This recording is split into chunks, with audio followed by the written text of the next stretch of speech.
You better check yourself before you break yourself. You better check yourself before you break yourself.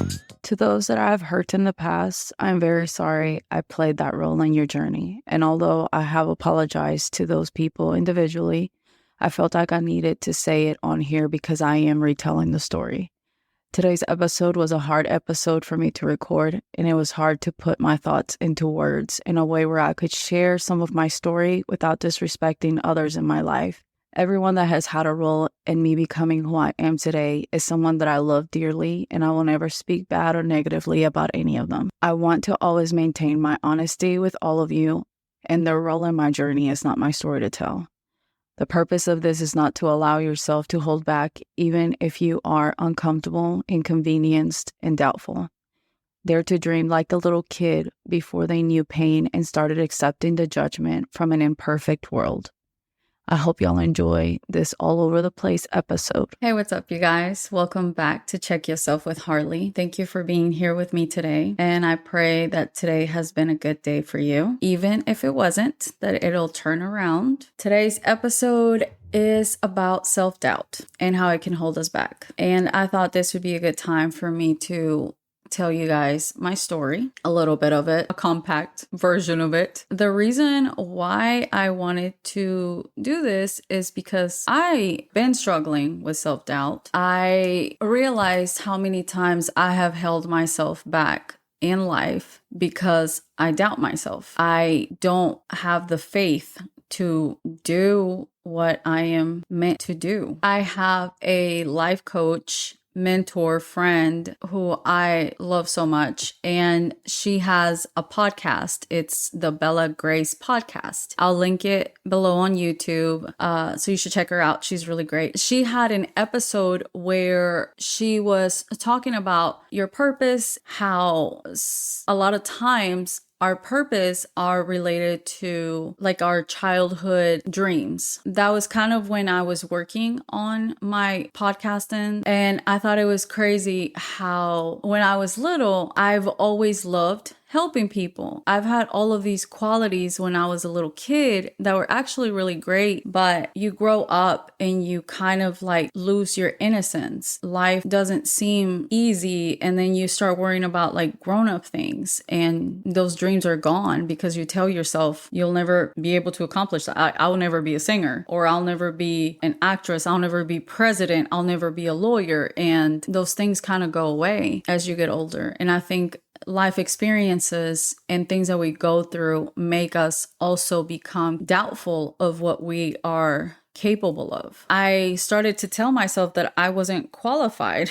to do this because I went to college but didn't finish. I felt like I have failed at so many things, so why add one more? I just didn't see the point. Self-doubt is often us telling ourselves what we are able to do and not having faith and trust. If you are just starting off, improve things in your life or kind of make changes, I don't want you to quit just because you start doubting yourself. Because sometimes when we stumble, we think, okay, well, we've already messed it up, so we might as well just stop. And then we don't know what could have been. Let's discuss self-doubt. Let's find out what things are making us doubt ourselves. Let's work understanding why we have those doubts. Maybe having some faith that our history does not determine our destiny. I started to have doubts because, as I've discussed, we all know that I have the bipolar, but it is something that I try to be conscious of because of the different symptoms and stuff. One of the symptoms for when you have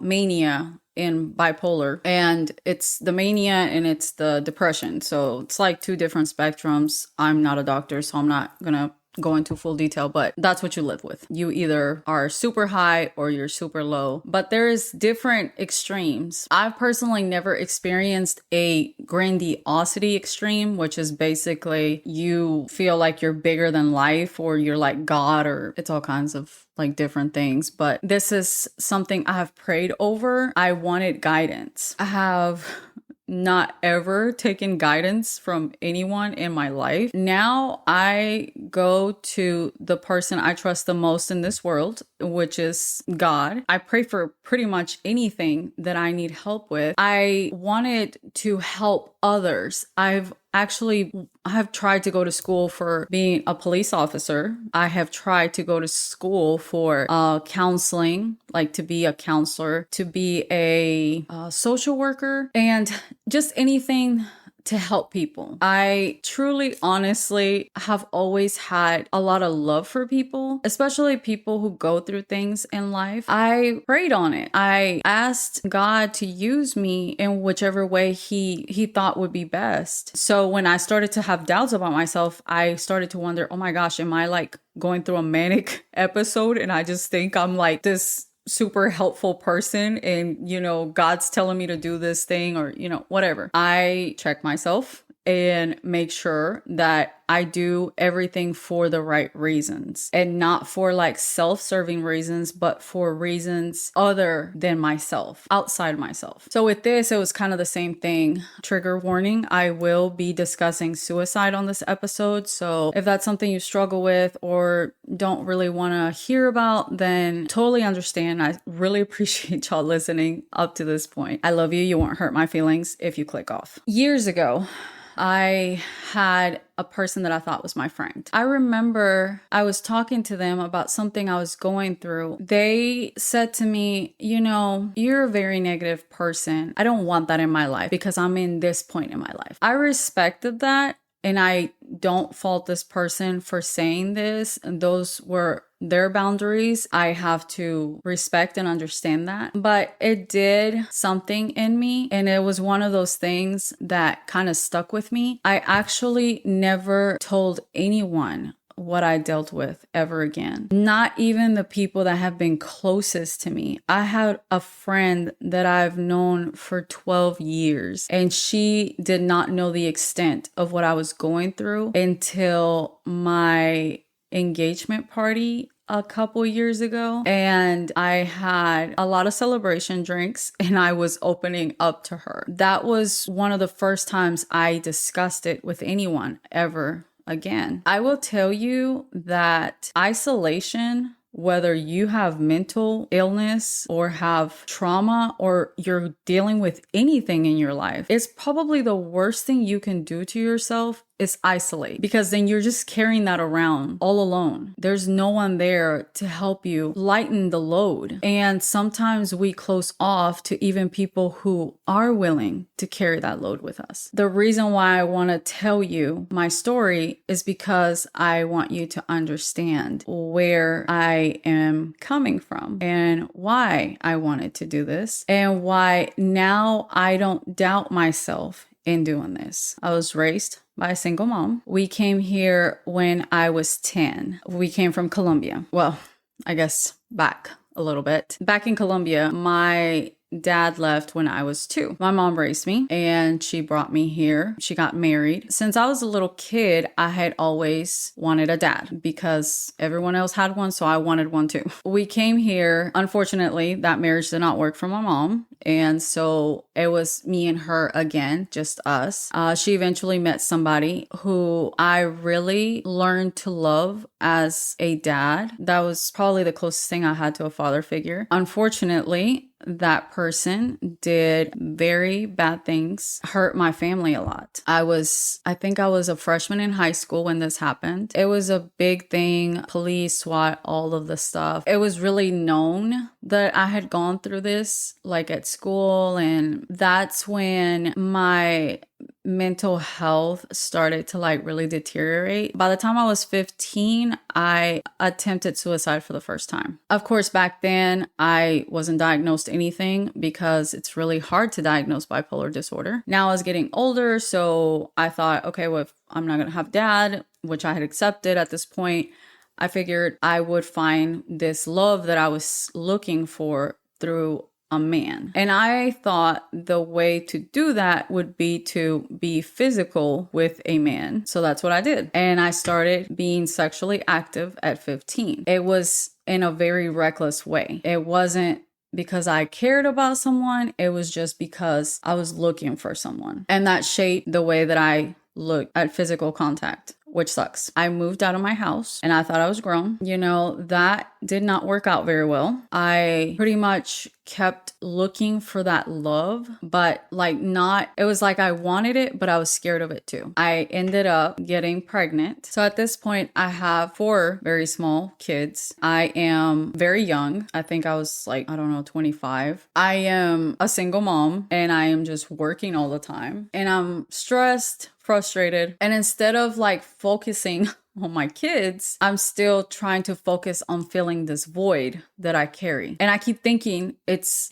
a man, it's a person that's supposed to fill it. I start dating. At this point, my son is 6 months old and I meet somebody. I start dating this person. I date this person for a year and I was thinking this is a good, healthy relationship because I was very against living with someone because I have daughters. I didn't want to just be bringing men in and out. I wanted to make sure it would be something. So after a year of dating, I was thinking this is gonna be good and this is what I've been searching for and all that. And I found out he had a whole nother life outside of me. It was really heartbreaking for me. That was definitely a hard thing that I went through, because I was thinking that I was so in love. And sadly, it was because I loved that he didn't want to just be physical with me. He liked me for me, which is sad. Again, from the way that I looked at physical contact. Once I found this out, I was heartbroken. I kind of started to lose hope. And I felt like I was not even worth anything. My worth lied on a person. So I figured I just need to look better. He's so good looking. And if I looked better, maybe he will love me and maybe he will be with me. And so I went on this fitness journey, got in shape and lost all this weight, started carrying myself differently and all of this stuff. I've always loved getting dressed up, but this was that times 1,000. After doing all of that, I had skin removal surgery because I had lost so much weight and I had excess skin and all that. Even after all that, I did not get the guy. I was still alone. I was still bitter, miserable, sad all the time. I figured, you know what? I look like this now and that will never happen to me again. I decided I was going to be the crappiest version of myself that I could be, and wasn't nobody ever going to hurt me ever again. And now this time, instead of people playing with me, I started playing with people and their feelings, playing mind games. And I started to think it was just hilarious to have people want to be with me and me just not be with them, never planning on pursuing anything with them. I was just a terrible person. I truly think back to who I used to be, and it's just truly sad that I let my pain and my hurt turn me into something that I truly disliked. And it wasn't just men. It was just in general. I started to feel superior in some way. My heart was growing hateful and cold, which is, sad to think about, because I honestly have always had a really big heart, and I can say that now, truly have always had a lot of compassion and love for people. But I started to let my life experiences start to turn me into a cold, mean person. Eventually, I met someone, of course, because even though I was mean and I was out here to hurt the world, I still wanted someone to love me. So I met someone and we started dating. And I thought, okay, this is the one. And it's funny because this person is actually a very great person. Came from a really great family, had gone to school. I was able to have conversations about non-superficial things. And it was okay, this has got to be it. This is it. But I was not in the right place for this person. It's you ask for something over and over again. At one point in my life, I used to just be so angry at God because I've always believed, but one, I never knew how God's love works truly. Two, I blamed all of my life choices on God. All of the consequences I was dealing with, I was blaming him. And I would think, like, how can you let all this happen to me? Like, how much stuff does one person have to go through? I mean, I am only 20 whatever, and come on, man. Although I felt that way, I also knew that I was wrong for even thinking that, because it was my life choices. And there's a difference between being accountable for the mistakes that you make, beating yourself up for them. So I wasn't holding myself accountable. I was just feeling sorry for myself and throwing myself little pity parties about everything that was going on, not truly being accountable. And I would just beat myself up. It was just a vicious cycle. So this person I met, although I thought they were it, I successfully, completely treated them like crap and did horrible things. And that's something I had to live with I'll have to live with it forever. And it was a process for me to forgive myself for it. Because at that point, I felt like I deserved anything I got after that, after the way that I was to this person. But this person was a huge part in my life as far as me getting help. Very shortly after I met them, I went into very, very deep depression. And I'm talking, I wouldn't even get out the bed. They had to literally help me shower, help me eat, things like that. And this was for like 2 weeks straight. And this is someone I had just started dating. This person loved and cared for me. I looked for help. I looked for help to improve my relationship with my kids more than anything, because at that point, I had completely messed my relationship with my kids up. I felt like I was a terrible mom. I didn't want to be that. I wanted my kids to love me. I wanted to be a better mom. And that was really my driving force to begin to get help, was my kids, because I knew I was just going down a very long, not good road. I started to see therapists. I started to see a psychiatrist. That's when I was diagnosed. But even diagnosed, I did not fully accept it. I kept thinking, like, they don't know what they're talking about. I would get on meds, get off the meds. I would feel better, and I would just think there's nothing wrong with me. And inside, I literally felt like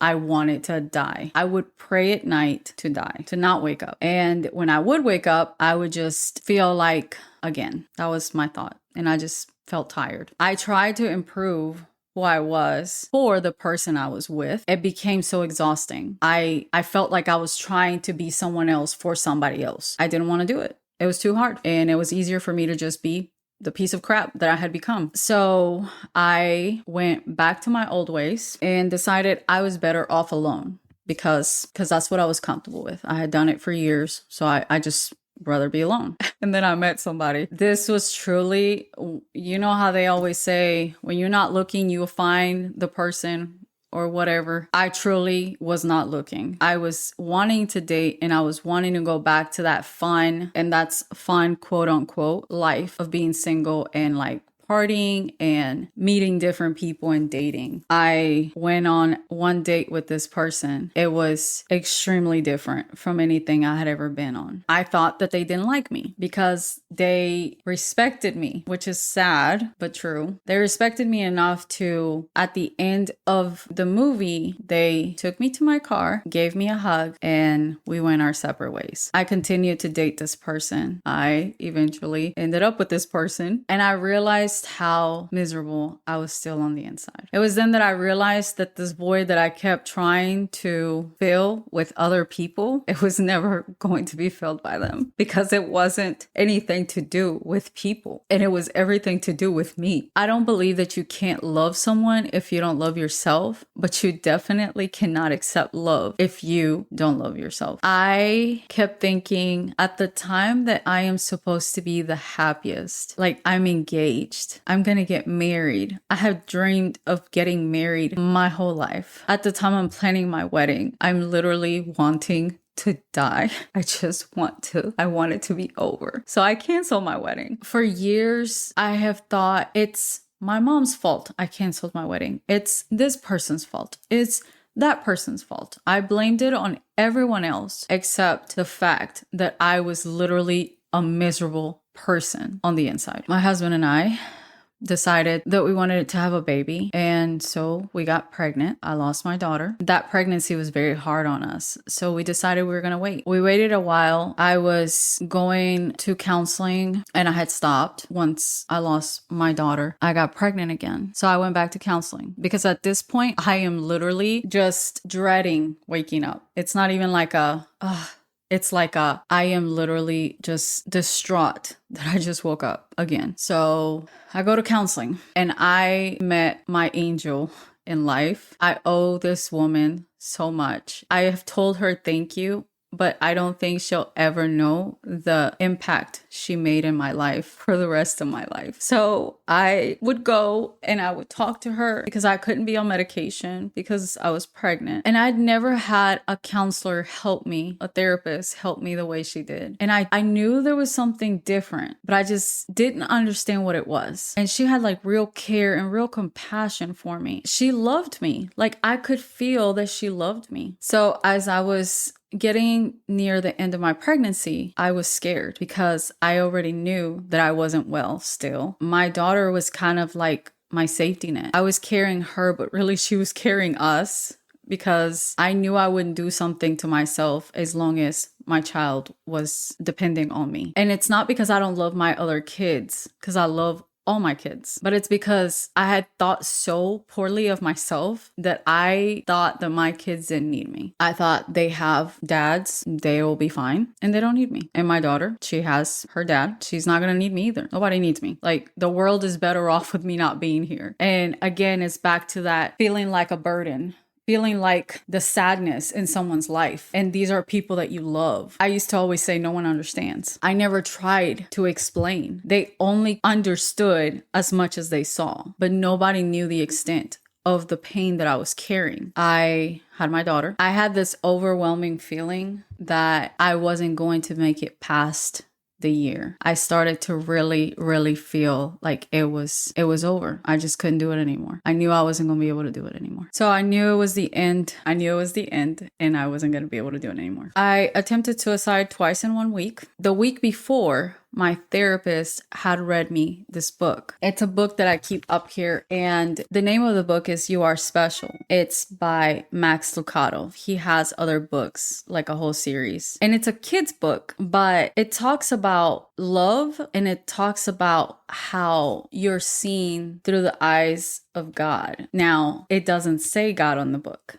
and she didn't tell me that. But when she read it to me, it just changed something inside of me. But mentally, I was still destroyed on the inside and in my head. But in the book, it's a little wooden person and they had boxes of stickers. If you had ugly parts or if you were just chipped paint or if you were silly and things like that, then you would get a dot sticker. And if you were pretty and if you were good, you would get a star sticker. He goes to see what they call the maker. The maker tells him, "Oh, I see you've gotten some bad marks." And he says to the maker, "I didn't mean to, Eli. I really tried hard." At this point that she's reading this book to me, I truly had been doing my dangest to improve, to change. I can't tell you how much I had changed at this point, but I couldn't see it because of my pain, my doubt. I wasn't doing it the right way. I wasn't taking the necessary steps to get rid of the pain. I was putting band-aids on my pain and band-aids on, denial of my mental health and not accepting it and trying to hide it and not talking to anyone, hiding myself. And so he says to him, and I'll read just a very short part, "Punchinello," that's the little wooden character. "Punchinello, I don't care what other wee mix think." And he says, "You don't?" He said, "No, and you shouldn't either. What they think doesn't matter, and all that matters is what I think. And I think that you're pretty special." He goes on to tell him how much he loves him because he made him. After I did what I did, I went to church the following Sunday because at that point I knew that something different needed to change. A spiritual journey is very personal. I respect anywhere you are in your life with that. I'm simply sharing my journey and how I got to where I am. I went to church and I remember my pastor saying, "If you're here, you're here for a reason. Because you're here for a purpose, sorry. Because if you weren't, you wouldn't be here anymore. And God's not done with you. It was that day that I was truly saved. I raised my hand, and I love that they do it with our eyes closed because no one was watching and no one knew this. I think this is probably the second time I've told this. The first time was with my church group. It was private, and it was something that I wanted to do the right way, give it my all. Truly, for once in my life, I wanted to change drastically, not just baby step into my changes, not give myself excuses, not feel sorry, not put it on my mental health, but truly find ways to make myself better. It's been difficult. There has been a lot of things that I have walked through, especially this year. This year has been one of the hardest years of my life, but it's also been the best year of my life because I was able to learn what true love is, what it really means to love. I was able to understand forgiveness for others, for myself. I was able to understand that I am not perfect. And that's okay. And I finally understood friendship. I understood what it was like to not walk alone anymore. I have so many great friends that I love so much. And it's not surface level. We talk about like real stuff and we love each other through it. And we tell each other the truth, but with love and kindness. And we lift each other up and we help dust each other off. With what I've walked through, I never wanted someone to be in the place that I was at. I never wanted someone to feel that loneliness, feel like they couldn't talk about it, feel like they couldn't come to someone. Because going through something, feeling pain, that's not being negative. That's being human. Wanting to be able to share that with someone, at least just to get it out. That's why therapy is so helpful, because we get to just get it out. We don't have to carry it with us everywhere we go. We get a break. We get to just express what we're feeling without judgment. I want to share what I'm going through so that you don't have to feel like you are the only person going through it. So that you don't have to feel like you are a crappy person, because you are not. You just have lived life and it's hard. And it hurts. And some of that hurt sits. And sometimes we don't know what to do with it or where to put it or like how to even start fixing it. Like how do you start doing something that you've never seen before, that you don't know anything about? You don't know where to start. I used to hate the fact that I have to live with bipolar, but I'm so thankful because that's what made me get help. That's what made me open my eyes to the fact that I was not well and I needed to change, and not just change medicine and not just change boyfriend. I needed to change me, because I needed to be someone that I could love so that I could then accept love from other people, because I needed to be someone that my kids can look up to. And if my daughter fights with me, then I can be someone that knows I've done my best. She is going to need space and it'll be fine. And not to beat myself up and think, well, I'm a crappy mom anyway, so, and just go down that rabbit hole. I told you guys at the beginning of the episode, this is about self-doubt. And it is, because I doubted myself in everything in my life. I doubted that I was a good mom. I doubted that I loved other people. I doubted that I was a good person. I doubted that I had a big heart. I doubted that I could accomplish anything. I doubted anyone could ever love me. I doubted that anyone liked me past the physical. I literally have doubted my whole life, everything, every step of the way. And I struggle with it. But the difference now is that I can recognize that and I can take a step back and remind myself of how far I have come. I never want you guys to think this is me telling you I'm perfect, I got it all together, because I don't. My life is not perfect, far from it. And I struggle. I actually will probably always struggle, because my brain likes to play tricks with me, and that's hard. So I have to be very, very self-conscious, or conscious of myself,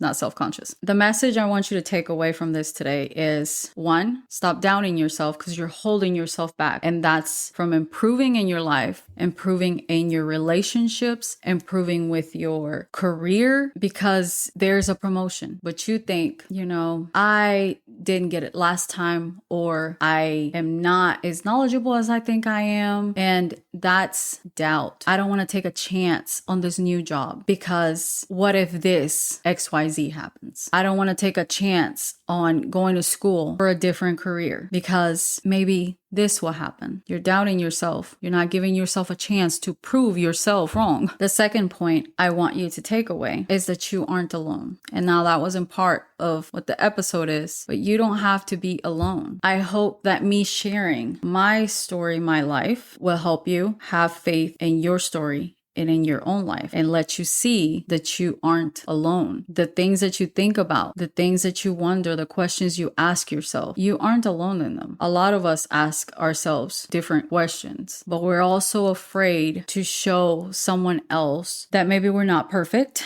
or maybe we are going to perceived as negative, or that we're a burden. If no one else has told you, you aren't alone. And I am here showing you all of my ugly and showing you that even with all of that, I know all of my beautiful too. They make all of me. I wouldn't be who I am if it wasn't for everything I've gone through. I've just had to learn to adapt it so that I can be who I am today, so that I could love myself, so that I could forgive myself and give myself some grace. I am going to end with something I read today. Blessed is the one who perseveres under trial, because having stood the test, that person will receive the crown of life the Lord has promised to those who love him. James 1:12. If you guys are someone or know someone who's struggling with suicidal thoughts, feelings of worthlessness, feeling tired, please seek help, either from somebody you love and trust, or seek help from a therapist. Just find you somewhere where you can relieve some of that pain. One of the worst things you can do when you're dealing with these feelings is keeping them to yourself. The National Suicide Hotline is 988. Don't go through this journey alone, guys. Don't sell yourself short. Don't be so scared to fail that you don't begin what you know that you are meant to do, what you are here to do. You are way stronger than you give yourself credit for. I love you guys so much. I'm sorry this was such a long episode, but I am so happy to have you here with me at the end of this. I'm thankful for you. Please remember that you are loved, you are enough, and you are never alone. I love you guys, and I'll see you next week. You better check yourself before you break yourself. You better check yourself before you break yourself.